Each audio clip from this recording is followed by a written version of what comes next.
Hello, everyone. Good evening, good afternoon, or good morning, wherever you're tuning in from. Welcome to our event, The Future of Judiciaries in Europe and Beyond. And thank you very much for joining us. My name is Alex Just. I'm a barrister and senior consultant at Montfort Communications, and I'm going to be chairing today's event, which is being hosted by two organisations, the Better Justice Association and the British Institute of International and Comparative Law. Before I introduce our speakers, I want to give you a very short introduction to the paper that has inspired today's event. The Better Justice Association, led by Mehmet Gün, who you'll hear from later, is an NGO based in Turkey whose work focuses on improving the country's judiciary by developing universally accepted solutions to its problems. Over the last year, they've worked very hard to produce a white paper which brings together concrete proposals for reform which could be implemented in the Turkish system. And Mehmet is going to be talking through these proposals in just a moment. However, it's important to note that the Better Justice Association do feel that while these suggestions have been drawn up with Turkey in mind, many of the ideas are applicable internationally and are helpful to us today when we're discussing other jurisdictions. After Mehmet, we'll hear from Dr. Sara Razai, who's a research fellow and international projects lead at BICL. Sir William Blair, the Professor of Finance Law and Ethics at Queen Mary University of London and a former High Court Judge of England and Wales, and David Kossar, the Head of the Judicial Studies Institute and Associate Professor of Constitutional Law at the Faculty of Law at Mazark University. They will be talking us through some of the international perspectives and their own thoughts on judicial reform and the future of judiciaries. If you have any questions throughout the event, please message us on the Zoom chat, and we will try to ask a selection of those questions towards the end of the event. And as well as our wonderful group of speakers, we're delighted to welcome representatives today from Turkey's Ministry of Foreign Affairs, as well as people joining us from the Foreign and Commonwealth and Development Office here in the UK and the Department of Justice of Hong Kong, amongst others. So without any further ado, I'm going to hand over to Mehmet Gün to explain the Better Justice Association's proposals. Thank you, Alex. Thank you, everybody. Thank you all, audience. My name is Mehmet Gün. I am the chairman of the Better Justice Association. I'm here by going to give a quick explanation of what the proposals we are making are about.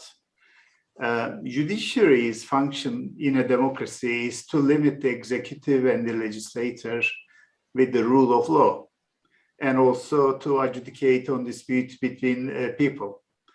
Judiciary nowadays is an institution of the people and no longer an agent of the old-time rulers to help them rule their subjects. Rather, judiciary is to serve the people, and its service is vital to preserve the democracy, to ensure that state affairs are governed by the law, to prevail justice among the people. Judiciary exists to serve for the interest of people and is obliged to be efficient. When it is inefficient but unaccountable, a vicious dilemma occurs. People mandate politicians to make the judiciary accountable. You can see it from a country with a developing system very clearly. Maybe in developed systems you cannot see that clearly. Politicians tend to make the judiciary dependent on themselves. Hence, the judiciary and the service are worsened even further. I perceive that is the case in Poland and Hungary, and maybe true in countries transitioning to liberal economy, liberal democracy. It is very true for Turkey. In 2017, Turkish politicians passionately advocated for judicial independence and impartiality, but they amended the constitution, making the judiciary further dependent on the executive. We see that Turkish politicians fail and continue to fail to make the judiciary efficient, independent, and accountable. That's why the BJA tried to fill in the gap and proposes to reform the judiciary, putting at the epicenter of its proposals the provision of quality service to people. Proper fulfillment of its duty and be able to preserve its independence, the judiciary need to be capable and efficient to deliver service to people. Also accountable, but not arbitrary. Therefore, in designing judicial systems, provision of service and efficiency must be the priority objectives. Efficient service production in a service-oriented system needs to have a regulatory body at the center. All aspects of the service need to be properly regulated. The system should be independent and especially against its subjects. All organs and members of the system must be accountable, truly accountable, and continuously updated on all developments. In Turkey, Judiciary's administration is spread among the HSK, the Turkish equivalent of CSM in Italy and France, the Judicial Council, the President, and the Minister of Justice. Minister of Justice assumes most of the administrative work, and it is highly criticized for being arbitrary and not accountable. Better Justice Association proposes, therefore, to consolidate all aspects of service under Supreme Authority of Justice, which is to be truly independent regulatory body that is transforming the HSK into Supreme Authority of Justice. And also to create a permanent Judicial Council, which is a traditional institution of our culture, Shura, that include all stakeholders, convening twice a year and appraising developments, producing recommendations for the system. Judiciary is also obliged to observe the rule of law. Otherwise, lack of accountability in the judiciary leads to corruption very easily. When it is unaccountable, despite not producing services proportionately, the judiciary continuing to indulge in the benefits. They don't deserve the privileges and the benefits. When it is corrupt, in true meaning of the term, members of the judiciary take improper benefits from people directly or indirectly. Both types of undeserved benefits, to me, are improper. As a result, irrespective of whether they are true events or false perceptions by the public lose trust in the judiciary. Then the politicians are called in, and essential components of quality service is taken away from the judiciary.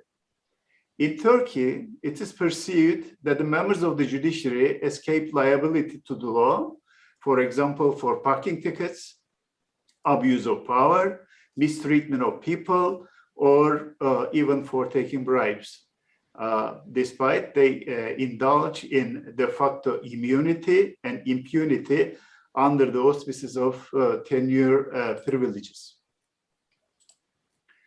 Given the essential privileges needed for the tenure of judicial people, and the judiciary is perceived to be competent on the rule of law, it is difficult to answer the question how to ensure full accountability of the judiciary at the highest standards. I see that this question prevails everywhere, not only in Turkey. Amid the politicians' desire to interfere, minds get confused. Hesitancy arises, giving rise to nonsense views, such as the following. Jurists are self-accountable. They will implement the law on themselves too. On behalf of electors, politicians should be able to intervene in the judiciary, or judicial power need balancing by involving the executive. These are all false concerns. Judicial adjudication is a decision-making method. It involves conflicting dynamics. A well-considered decision can be made with the clashes of at least 3 different approaches: thesis, antithesis, and synthesis. These 3 conflicting dynamics cannot combine in one person at any time. For this very basic reason alone, jurists cannot be immune from judicial adjudication, as no one should be. Making the judiciary truly accountable requires unconditional scrutiny of all administrative decisions. This is the first and foremost serious flaw in Turkish judiciary. Since 1981, HSKs, which is the Turkish Judicial Council decisions, are outside the judicial review. Therefore, Better Justice Association strongly proposes, 1, to make all administrative decisions subject to judicial review. 2, to create a specialized court, Supreme Court of Justice, having special procedures for quick review of matters, thus swiftly ensuring high standard accountability. 3rd, to allow any member of the public to trigger and participate in such judicial review at no cost or at no risk. Independence is vital for the judiciary to be able to scrutinize the other state powers also. It is the first and most essential quality condition for judicial service. I think the idea behind German service courts is a strong evidence for the need to focus on the service production without compromising the independence of the judiciary.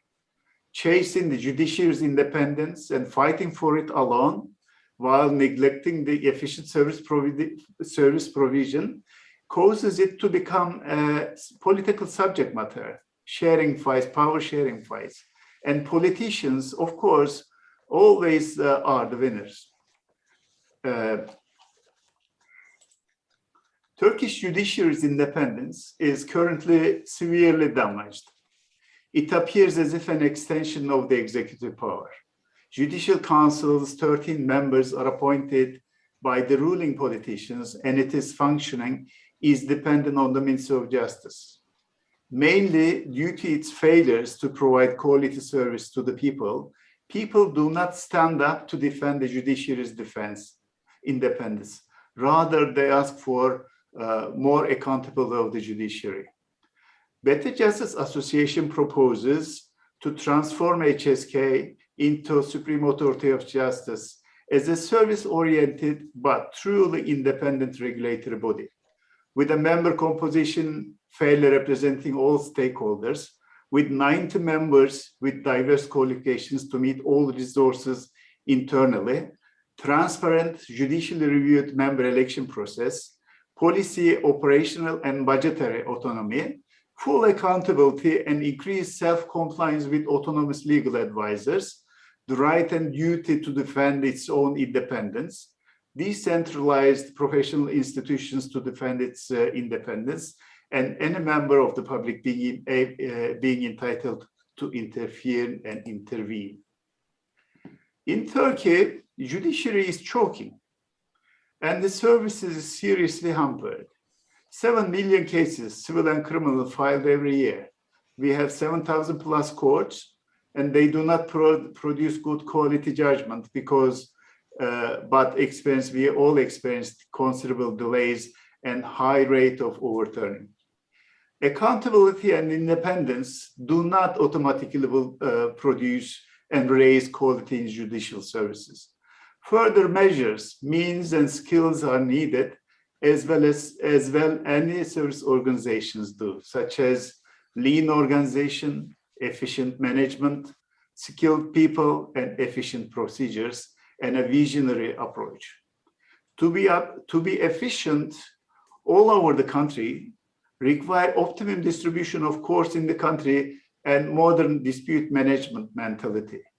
Therefore, Better Justice Association proposes a uniform career development for all judicial professions, B, optimum distribution of courts in 26 NUTS 2 development zones in Turkey, concentrating expertise in centers while serving people at their doorsteps via novel preparation course. Of course, in addition, adopting dispute management mentality and early tracking of disputes. In summary, in BJ's opinion, a judicial system model must have at minimum the following main pillars. A, ultimate objective should be the provision of quality service. B, full accountability. And C, fortified, self-preserved, and defendable independence on two strong pillars. A, supreme authority of justice itself. A, B, decentralized, extensive protection of independence through judicial professional organizations, institutions, and associations. Judiciary must have functional independence, especially against the state organs and public officials. An optimum structure of service outlets should be established with a visionary dispute management procedure. Our proposals, we are very proud, that take a couple of steps further than the Venice Commission's recommendations and also current thinking on judiciaries. One, we rethink the judiciary as a service production organization. Supreme Authority of Justice is formed by people, managed for people, to deliver quality service to people. We transform the judicial councils into regulatory bodies. Several mini councils within it are organized and managed in an integrated manner so that it meets the criteria for a lean organization. Supreme Authority of Justice is truly independent from legislature and executive, but having them represented among other stakeholders is important. Membership candidacy and appointment procedures are waterproof so that no single power, person, or coalition may be able to gain influence over the Supreme Authority of Justice. Management of judicial professional associations should consist of only their members. Venice Commission recommends a slight compromise, saying that majority should be the members. This seemingly minor flaw leads to compromise from judicial services. We are really proud to share our innovative solutions with the international community. Please do download it from our website or write to us for a hard copy of the book. We will be very happy to hear your answers, very happy to answer your queries, to receive criticism, comments, and suggestions.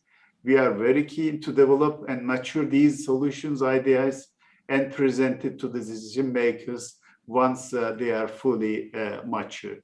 And thank you very much. Thank you very much, Mehmet. And I think you and the Better Justice Association certainly have cause to be proud. That was an excellent exposition on the content of the proposals. They are, of course, available, as Mehmet said, to read in full, along with an executive summary on the Better Justice Association website. And now we're going to hear from Dr. Sarah Razai of BICL, who's going to talk a little bit more about the wider context of judicial traditions in the wider region outside of Turkey. Thank you very much, Alex, and thank you very much, Mehmet, for including me in the review of the study. I found it to be excellent. It's extremely ambitious and obviously developed by highly accomplished experts within Turkey and the Turkish legal system. What I'll say is, so I'll confine myself a little bit to the Arab region. That's where my specialty lies, and some of the similarities that I came across when I was reading the study. And so the first one obviously relates to the shared history, right? The Ottoman period in particular did do a lot of gave a lot of influence in how judicial administration of justice should be done in Arabic-speaking societies. We also have some structural similarities, and as in Turkey and elsewhere, there are issues found within Arab judicial systems that relate to competency, corruption, but in my opinion, the biggest one is legitimacy. And I think this has to do a lot with the transplants, historical transplants of different types of orders into the Arabic or the Arab legal systems that has kind of created a bit of a mishmash. And I think for the wider public, that creates issues of legitimacy. So for me, I value a lot. I place a lot of value on context, specificity, and also local solutions to address these issues. And I think this is exactly what the study has tried to do. And in particular, the proposal of a new permanent justice council, which is envisioned to be a platform for where judicial institutions, professional associations, and other key actors in society as a whole to deliberate on issues, on legal issues and the conduct, so justice administration that affects on questions that affect the society as a whole. So it tends to bridge this gap between the judiciary and the wider public. So judiciary here is not just completely autonomous from society. So we're not talking about, Montesquieu's vision of mouthpiece of the law, but we envision a bigger, a window into the judiciary in which we as citizens can see more of what is going on there. So according to the study, it says that this council, the Shura Council, or pattern on the Shura Council, would hold biannual sessions where stakeholders discuss improvements, problems, and ideas relating to the rule of law, public trust, judicial independence, and also unity of jurisprudence. I think it's very promising and, in my opinion, address many of the issues identified in the study and beyond. So let me talk a little bit about the Shura Council and its relevance in the Islamic part of the world. Although the Shura, the concept of Shura, which means consultation or deliberation, predates Islam, it was very much an Arabian practice where people of high standing discussed issues of common issues that would affect society as a whole. So although today in modern states in the Arab Middle East, Shura is usually more lawmaking organs, but I do think that it carries promise to kind of transform that into the judicial branch, where it performs an advisory function, because I really do think that would help with issues of trust and legitimacy. I think what we also need to think about, a critical question is the fact of the judicial role.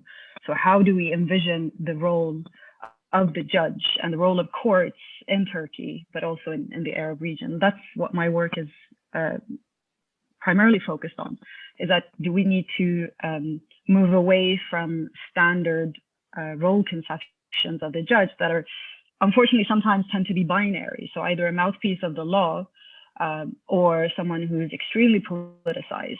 And I think it's up to each and every society to think about that and really do take into account their own richness of culture, legal culture, and really try not to transplant these things. And in my opinion, this is the study conducted by the Better Justice Association really does try to kind of promote judicial reform on tools found within the Turkish context. It is interdisciplinary, and hopefully there will be potential for developing this and maybe think about judicial reform in Arab societies based on what you have provided, Mehmet. It does need careful thought, the Shura Council, so that it does not, interfere with core principles, judicial independence, separation of powers, and the more structural considerations. But no, nevertheless, it does carry promise, and I hopefully will be able to work on similar organs in the Arab Middle East in the future. Thank you so much.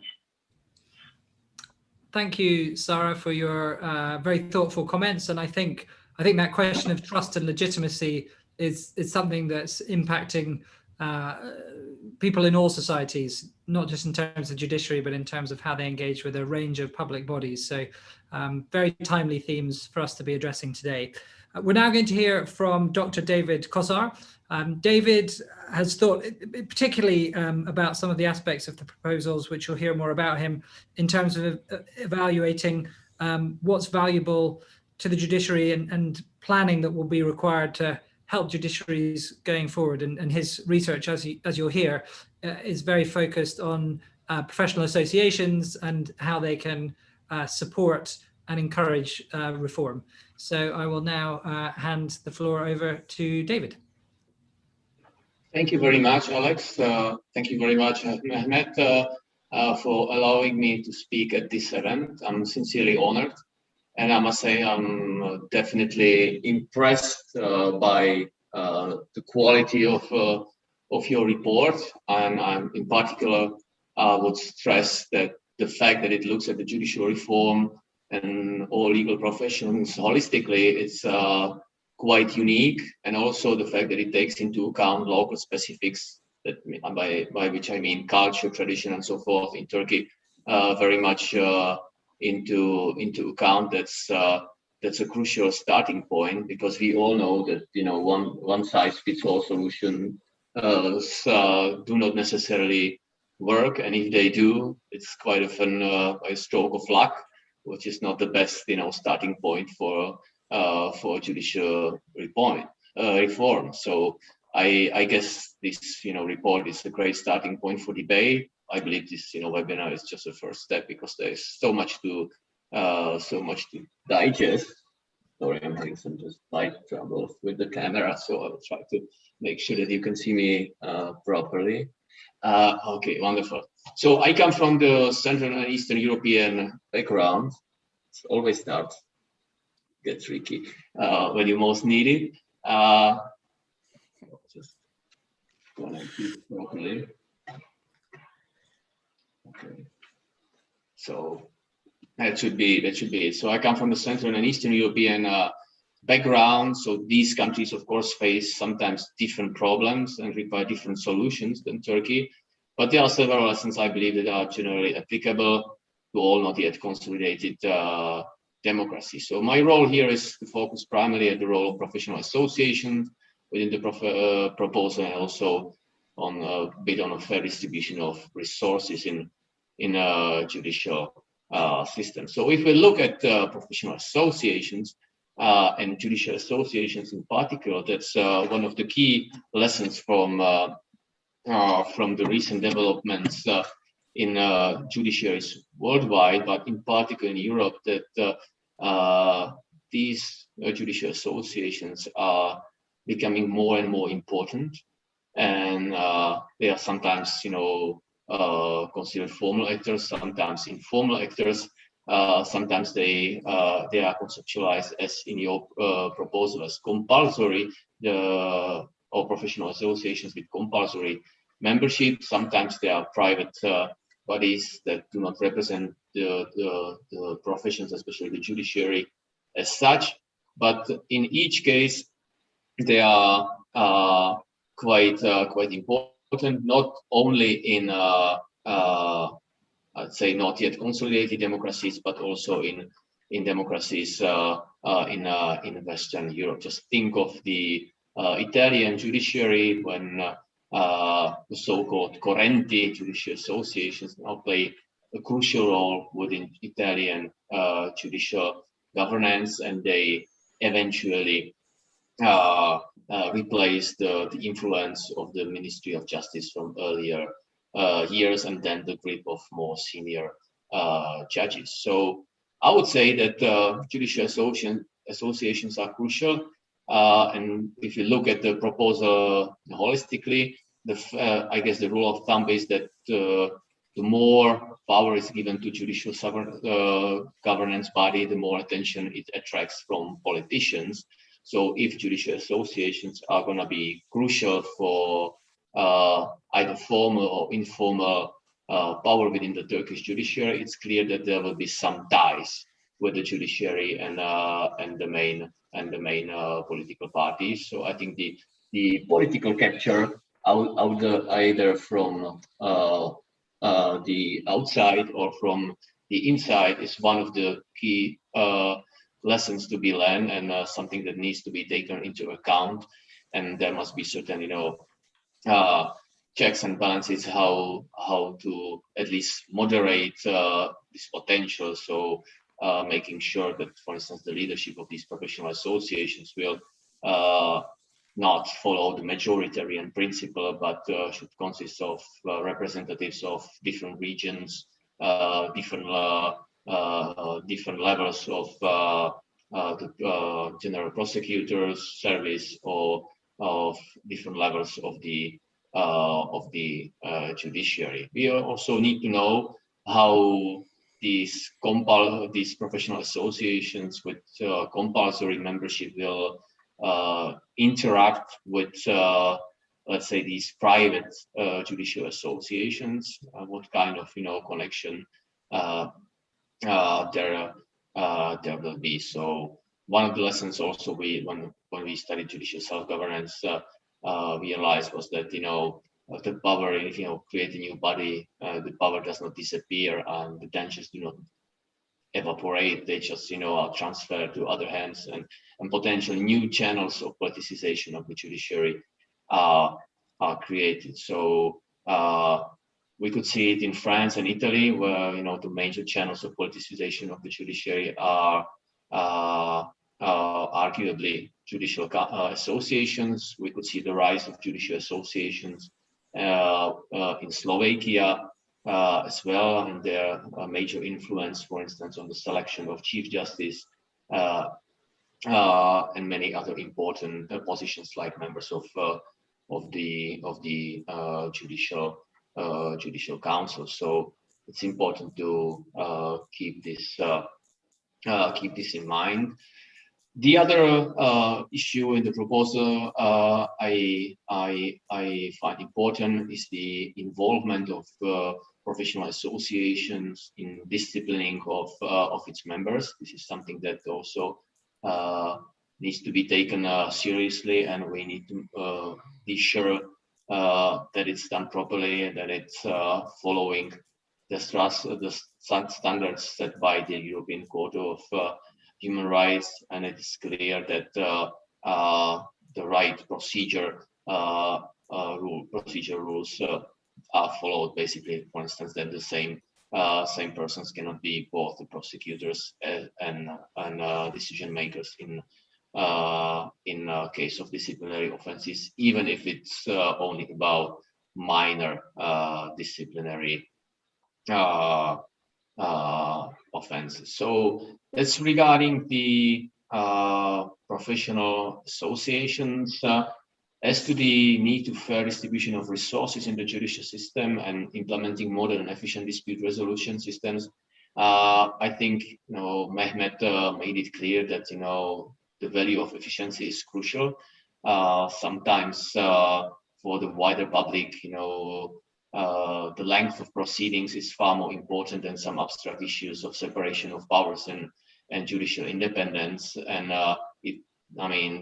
the lack of efficiency may actually undermine public confidence in the judiciary and may even make it easier for politicians to attack the judiciary. That's what we have learned in Central and Eastern Europe, in particular in Poland, where judges often felt that they do not need to meet any performance standards, and they should be, let's say, immunized from some external checks. So I would say the clear connection between efficiency and public confidence is crucial. The second thing is it's that we need a clear benchmark, where I think it's a separate discussion we can learn from the field of medical studies and hospitals, where they have benchmarks how typical surgery of this and that usually takes, and they create so-called time frames, and according to that they actually decide on the number of personnel, not only judges but also the other judicial personnel. And this is very much connected later on also to the right to a fair trial within reasonable time. As you probably know, the justice delayed is justice denied, and also potentially to judicial performance evaluation. So I think the fair distribution of resources has to rely on on a clear benchmark. It has, let's say, institutional level where you decide on the distribution of resources between courts. So time is almost gone. So a good reminder for myself.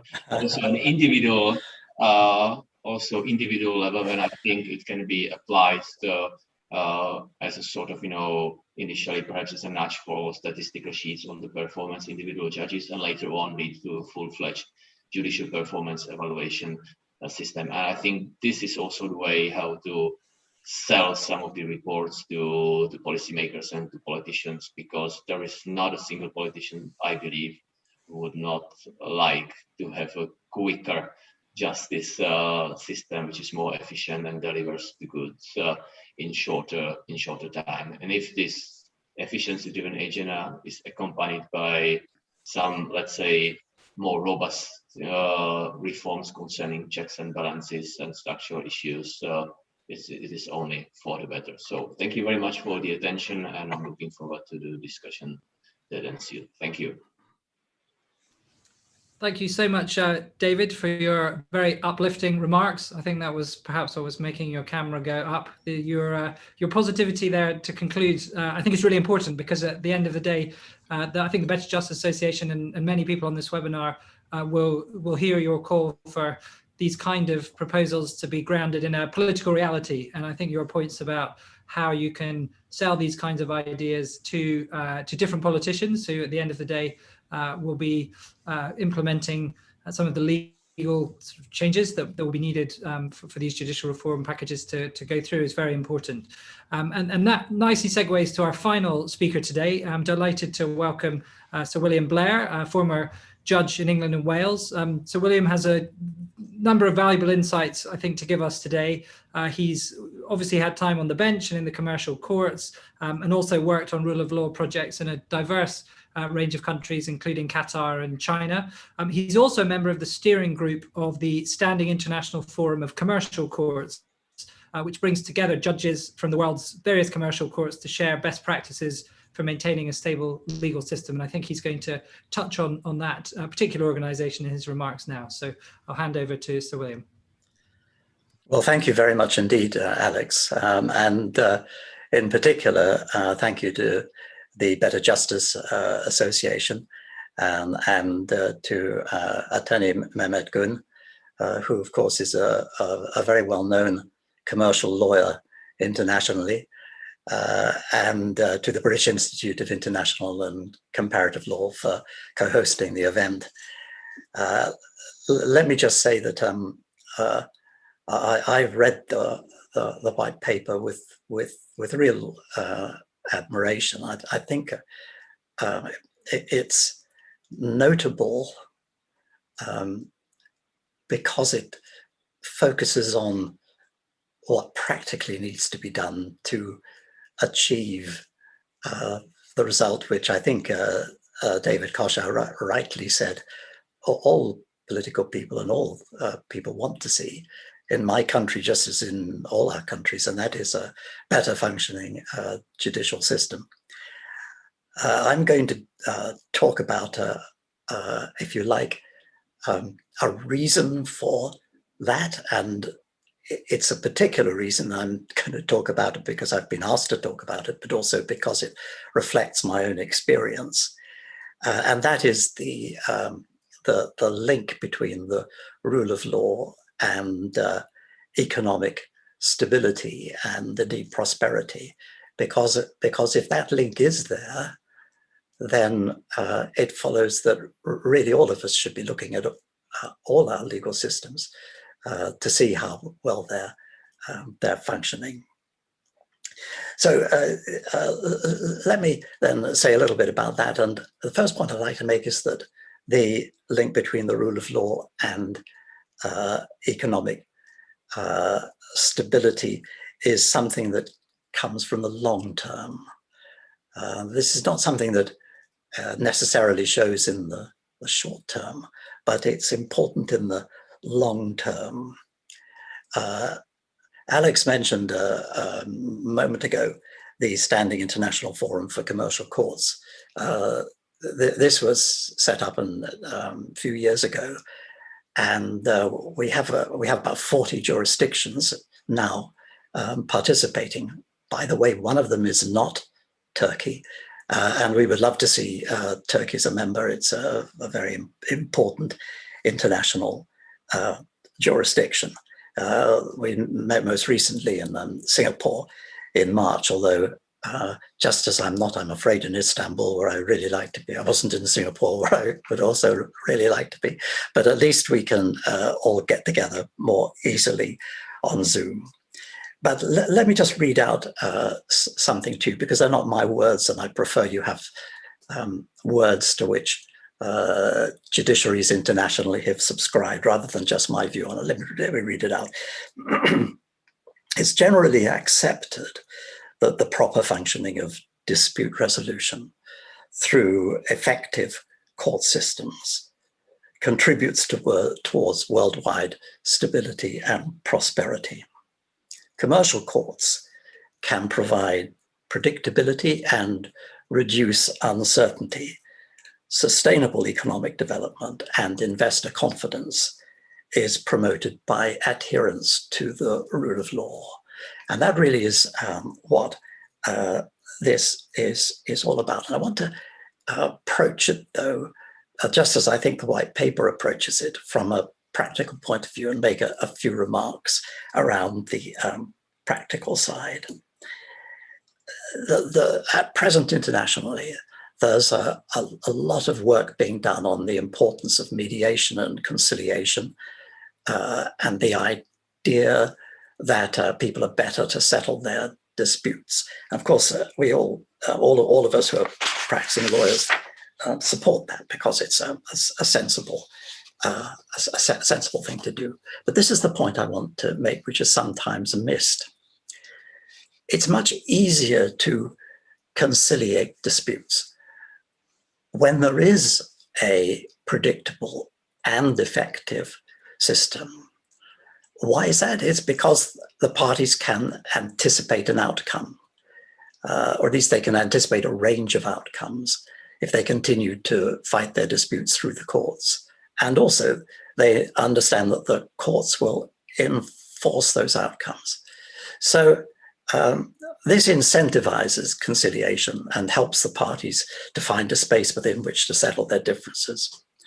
Now, of course, different countries have a very different understanding of what is meant by the rule of law. For example, both the United States and China are members of the forum. So there's no template out there by which obviously both these countries would agree on how to run an effective judiciary. And I think Dr. Razai was right to point out to the importance of the cultural background to this, and that applies just as much in my own country as in yours. But there would be agreement on some things, however. For example, that judiciaries must be able to provide judges who can deal with specialist fields. I mean, look at today. What's perhaps the biggest international issue out there? Well, intellectual property is certainly one of them. The battle now on intellectual property, which I think your firm does a lot of work on, if I'm right to say, Mehmet. The battle is often conducted through the courts. So it is important for countries to be able to say credibly, well, our court system will decide this matter properly. And that goes to this issue of capability and efficiency. I think Mehmet described the courts as being a service organization. And that, I think, is an important point for those of us who are in the courts, or have been in the courts, or in my case, are still in some courts. We shouldn't forget that. The people who come through the door need to be given a good service. And it's up to us to provide that. Then the second specific point I'd like to make in this commercial context around the having an effective court system, I think it's particularly about commercial courts right now. But this is a point I've made when I've spoken in China on this, which I've done from time to time. You can't really just simply say, well, we'll rely on international arbitration. International arbitration is hugely successful. I'm a citizen arbitrator myself, and a lot of people who are on this call and listening will do that. But ultimately, the effectiveness of arbitration depends on the effectiveness of the court system to give adequate jurisdiction and support. For example, in upholding the parties' agreement to submit disputes to arbitration, and also enforcing arbitration awards. So in other words, when you're looking at this in terms of any one country, how is the country going to improve its international offering? How is it going to improve its international standing? Actually, when you look at issues around dispute resolution and around the courts, they are really quite central to that. So let me now address Mehmet's further, well, I'd say the second really key point. There are many, many points, but this I think is a second really key point on independence. And let me again make a practical point. You have tens of thousands of commercial transactions of a large kind every probably hour of every day. The parties have to decide where these transactions are going to be determined. Now, they have a choice, often. They can choose. And the fact of the matter is that unless courts are independent, they're unlikely to choose to bring their disputes to those courts for obvious reasons. So in other words, there's a commercial incentive there to apply the rule of law. And that, I would say, is a very important factor to go back to the, I think the point that Dr. Koshar made. Is a very important factor.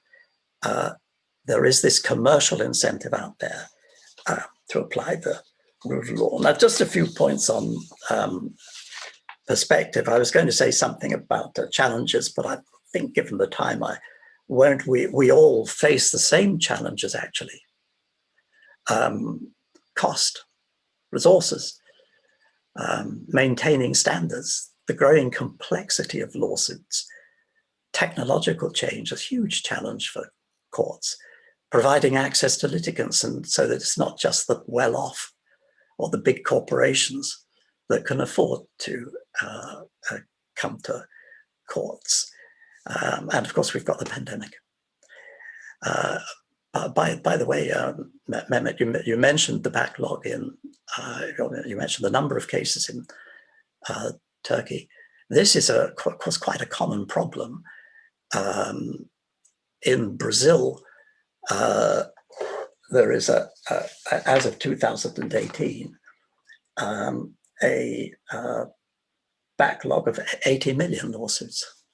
Now, it's a vast challenge for a legal system to get through that. Now, just one final point in closing, and it's got to do with another point that you touch on in your report, which I think is an important one, and that is the relationship between the courts and the legal profession. And here, and this is in my closing remark, I'd simply say that our experience in the UK is that an independent legal profession is very important in supporting and, if necessary, defending an independent judiciary. So thank you very much.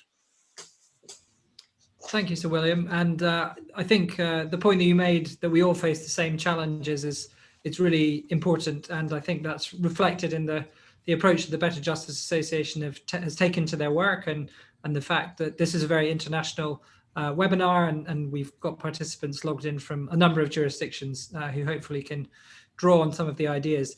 Just in sort of bringing the webinar to some sort of conclusion, I wondered if I could ask all the panelists to consider what do they think are the considerations when going about introducing new judicial norms? What do you think are the key levers that can help drive reform? And I wonder maybe, so William, if I could ask you first, having been involved at the front line of projects, how do you kind of get the ball rolling when sometimes things have been set in a certain way for quite a long time? Well, it's a good question. And I'm thinking now of the reform of civil procedure in England and Wales, which took place at the end of the 90s. I mean, the way that was done was, first of all, there was a very senior judge who supported it. Secondly, it had the support of the government because that was necessary. But thirdly, and this shouldn't be overlooked, because it's the kind of session that we're doing today, these things need to be publicized, and people need to see the need for them and give their own support.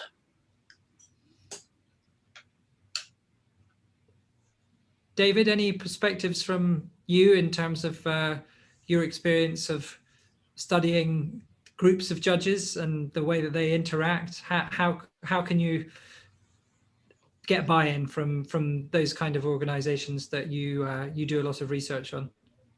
Thanks, Alex. It's a very complicated question. I concur with William, but if I may add one thing at this moment, I would say that any structural judicial reform, which I guess is far more contentious than the reform of procedural rules, which is often technical, ideally requires the support of both the governing majority and the opposition at that time. So basically, you should try to look for as broad support as possible. Try not to take ownership of a reform and rather sell it as a sort of joint project. And sometimes it's better to make some compromises as a sort of trade-off that it would be accepted by other political parties, because then when you can see the change of leadership, you can often see, at least in my region, that you move from one extreme to another. That's exactly what has been happening in Poland and in Hungary and some other countries. So I think a broad support is crucial, and of course that's why I praised this at the very beginning, kind of fine-tuning of all the existing templates to the local conditions and taking this very seriously. Thank you, David. We have a question from someone in the audience, which is, to what extent will arrangements around the appointment, promotions and dismissal of judges affect the notion of judicial independence? Mehmet, I don't know if you have any thoughts specifically on those sort of mechanical functions of how judges are appointed. I know that the white paper obviously goes into some detail on things like judicial careers and how one's able to go through a kind of career as a judge. But how important do you think that mechanics of how you handle judges is to judicial independence? It is so important, and everything is so interlinked, that we propose that positions in the judiciary are filled in with true open competition by qualified people. And to determine who is qualified for the position needs appropriate and adequate appraisal system, so that someone running that appraisal and the promotion system needs to be really independent. But at the same time, those individuals, unlike what happened in Italy, that individual judges should feel that they are being fairly treated and they have the right to defend themselves to the end. And admission and sucking from the profession should be equally important and should secure both independence and the required skills of the professions. So we had a lot of deliberation whether we should separately publish those 9 main points in our book. But in the end, we concluded to print it in one book because they're all interlinked. And, this independence, appraisal system, and, the promotion and also disciplinary systems is very important. We also need to diffuse from the professional associations, certain aspects so that they can focus on the deontology of professions and maybe certain disciplines, but not the admission or expulsion from the profession. That everybody needs to have a right to appeal and defend itself in those kind of circumstances. In our proposal, accountability of the Supreme Authority of Justice and the authorities of decentralized professional associations, which are semi-official institutions in Turkey, are all subject to two layers of objection and appeals. So the question is very right, and everything within the judiciary is linked to everything. I would say, takeaway, what I would say is takeaway, I would say, the ordinary member of the public who, if they have faced the judiciary once, they have a view. Otherwise, they trust their institutions, whether they're in good condition or not. Statistics or public surveys in Turkey that people who have not faced the judiciary have more trust than the others. So people should be shown the economical welfare benefits of having an adequate, properly functioning judiciary, and that people should be asking of the politicians to make it happen. Without people supporting, without people asking it, it is not possible to happen. Of course, not everybody in the public is going to be interested, but the business communities do suffer from the failings of the rule of law, and they are the first people that they can understand. In Turkey, for example, I have been involved in the business communities for this purpose for more than 10 years. The first agenda item for the general public is unemployment and economy.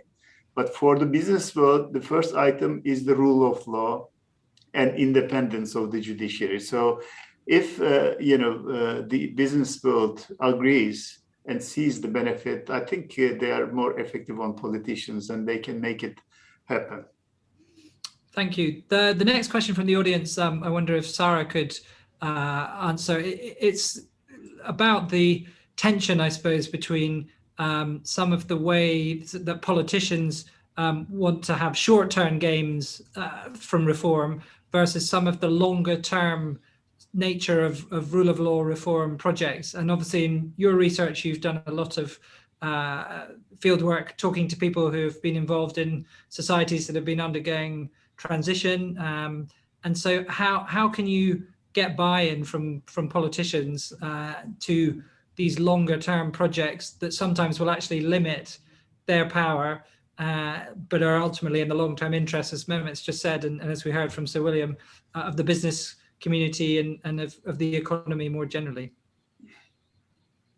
That's actually a very good question. I think it's one of those very complicated questions because, I mean, short-term gains for the political branches is usually subject to, that they would like to be re-elected, after 4 or 8 years or so, whereas the judiciary, in principle, you have a tenure, the principle of tenure, and you're serving so that they do not feel pressured by the day-to-day turbulence of politics. So I would not be able to answer how we can introduce an attractive kind of package to politicians. I think David is probably more suited than me. But what I will say is that, yes, when we engage in so-called rule of law reforms and we're addressing deep-seated issues like legitimacy, trust, corruption, competency of the institution, may I add, and the individual as the individual judge found within the institution, that would require bottom-up and top-down approaches that do tend to take their time. Because let's not forget that although the judiciary is guarded by the principle of independence and autonomy, in practice they're not as isolated as some would like them to be. So it is a continuous transformation. I think there will be a lot of setbacks, but as long as you keep pushing forward with reforms that are intended to be to take their time. I mean, one example, for example, is the gender, the representation of gender equality within the judicial branch. Now, this is something that we can introduce from top and down below, but also we need to think about the recruitment and selection of potential judges. So it does kind of begin maybe even before law school in some jurisdictions. So these things take time, and that's what the judiciary is supposed to be. It's supposed to be a long-standing institution. I just like to elaborate a little bit on what Mehmet was saying, on the question Mehmet was answering with regards to judicial independence and to the selection and recruitment of judges, and how they are in tension with each other. I think as a general rule, when anything that affects the professional status of an individual judge, such as what Mehmet rightly was saying, promotion, career patterns, selection, recruitment, discipline, sanctioning, all of these things we kind of need to take into account when we are assessing the individual judge in relation to the judicial branch, but other branches. And we also need to really analyze and understand the actors who are in charge of these critical elements that determines the professional status of a judge. In continental Europe and in the Arab societies, it's often judicial councils that do that. But then, who are representing, who are the members of the judicial council? And this is something that Mehmet's study, or the the Better Justice Association, is really trying to deal with. And also, it does vary from jurisdiction to jurisdiction. You have certain countries that are more bureaucratic in their handling of the professional status of the judge, whereas in other countries, it's more professional, like in the UK, for example. So these are all elements that we need to consider when we assess judicial independence in relation to professional status. Thank you, Sarah. And I think we've got time for one more question, which hopefully you can all have an attempt at answering relatively succinctly, although again, it's quite a complicated question. But we sort of approached today's webinar trying to think a little bit about whether there are universal solutions or templates, if you were. That was certainly the hope of the Better Justice Association, that there would be aspects of their study specifically around Turkey that might be applicable to other places. David, I don't know if I could start with you. I mean, do you think that that we can and should be searching for more universal systems that can be applied, albeit at a local jurisdictional level, but there are commonalities of approaches that will succeed in encouraging judicial independence and embedding the rule of law in societies? Yes, thank you very much for this question. I think that definitely there are universal values, and they have certain, essential cores that that can be, shared, that they are generalizable. But there are also there are basically different solutions quite often how to achieve these ultimate goals, these values. So if you have a judicial system, then you have a very strong court presidents and a very strong chief justice that might, require different solution than a judicial system. When, for instance, position of a court president, rotates every two years and basically goes automatically to the most senior judge on the court or something like that. So when we speak, for instance, of internal judicial independence, which is, getting more and more momentum right now, then we need to think about how given judiciary operates. When we think about external judicial independence in some countries, prosecutors have a significant influence, and sometimes have even bigger powers and have some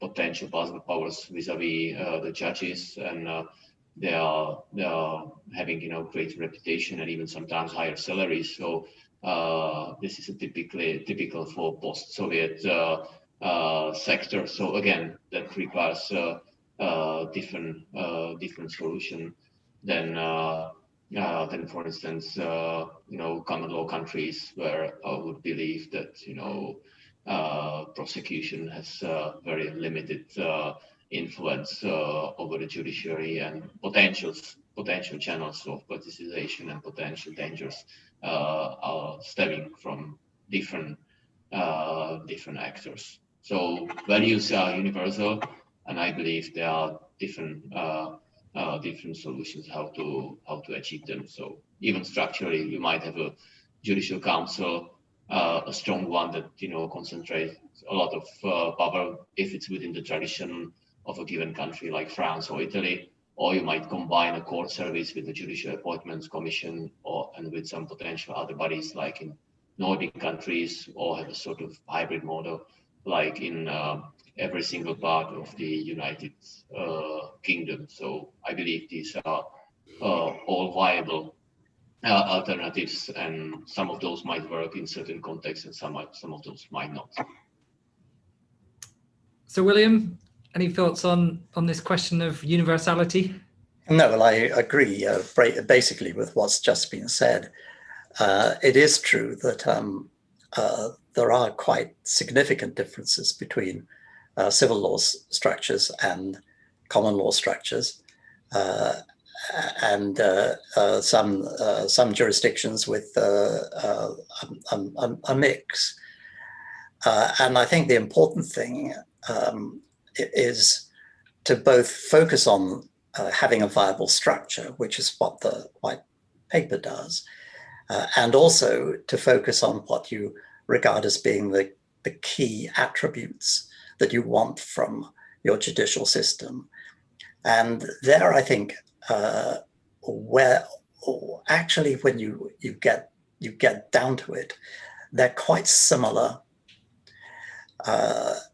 And given, let's say, given some assumptions, there are obvious differences. I don't want to get into the politics of it because the judicial side, not the political side, but obviously there are practical differences that you have to feed in. And I think I've always taken the view, I don't know what you feel, Mehmet, but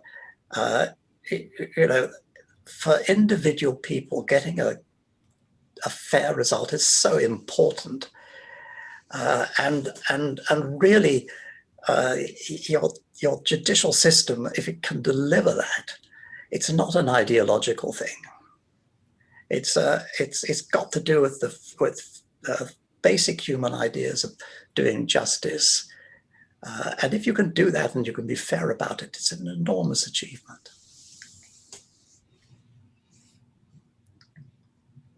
Thank you. And Sarah, any brief closing thoughts from you? No, I'm happy to revert to Mehmet for that. I think I just saw a question with regards to Arab countries and whether they require substantial development with their judicial systems. Well, it depends on who's asking, right? I mean, if we're asking, are they similar or are they identical to European judicial systems or not? Then maybe they should. Maybe they do need some form of substantial renovation of the judicial system, or maybe we should ask, like Sir Blair was saying, what are the key attributes that we need to think of? And start from that question. What are the key attributes that exist or are missing within our Arab judiciaries? And from that, we can find solutions that are more specific, culturally relevant, and obviously legitimate as well. And let's just say that let's not generalize Arab countries. Each country does have distinct issues within their legal systems. Thank you. And Mehmet, maybe you could conclude just with your hopes really for the white paper and what you think and would like to happen next with this fantastic body of work that you and your Let me give you a short anecdote from my childhood, from the highlands in my country. I was really afraid of boiling milk because it could burn. So, but I observed how they did it. If they were boiling milk in a smaller cup, they used to use one triangle stand. If they were to boil a big one, they used to use three triangle stands together, and milk never spilled over. I thought a lot about it, and I studied a lot, and I believe that the strongest and the most sturdy stands are like triangles, not like a table with 4 legs. 3 legs is the perfect one. And for the judiciary, I think we need to follow this one in any jurisdiction. Whether you use 3 different triangle stands or 1 depends on the size of the country. For example, Nordic countries and small Balkan states, everybody knows everybody, so that accountability, efficiency, and independence takes place on its own. Whereas if it is too big, like Turkey, Italy, Spain, UK, and the States, you need many more of those stands. So every time that you tackle one aspect of judicial service, you need to have 3 aspects. 1, thesis, antithesis, and synthesis, or efficiency, accountability, and independence. If you think it this way, then every single leg of the triangle makes the basis for all of the others. So I would take it away from here that, provided all these 3 functions in all aspects are met properly, then I think every country could, develop its own model. I strongly believe that countries like Turkey, with populations over 20 million or so, they should have sophisticated systems in place, ensuring efficiency, accountability, and independence. Thank you very much for those remarks. On behalf of everyone attending, I'd like to thank all of the speakers today. Thanks to the Better Justice Association and to BICL for hosting this event. More information about the Better Justice Association's proposals are available on their website, and you can find that by Googling Better Justice Association. And there are plans for follow-up webinars later in the year, which will delve into some of these issues and hopefully continue to build on this body of work and this network of friends we now are delighted to have together who can really help to drive rule of law reform and judicial independence in a variety of contexts. So have a very nice day wherever you are, and thank you again for joining us. Thank you. Thank you.